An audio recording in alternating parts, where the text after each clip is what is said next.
Project History. Altium Designer, in conjunction with a connected workspace, allows you to view and interact with an advanced graphically oriented project history timeline.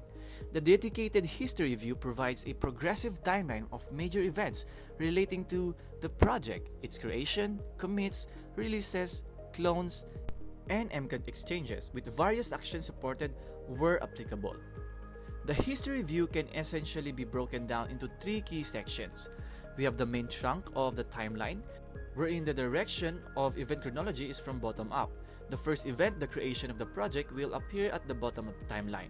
Subsequent events appear above, with the latest, the most current event appearing at the top of the timeline. Next, we have events. Each time a supported event, including project creation, saving to the workspace, and project release, it happens in association with the project.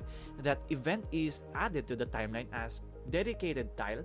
Each type of event will have a different colored tile and will either be linked directly to the main trunk of the timeline. Then lastly, we have search. Click the search icon to control at the top right of the view to access a search field that facilitates basic searching of the project history.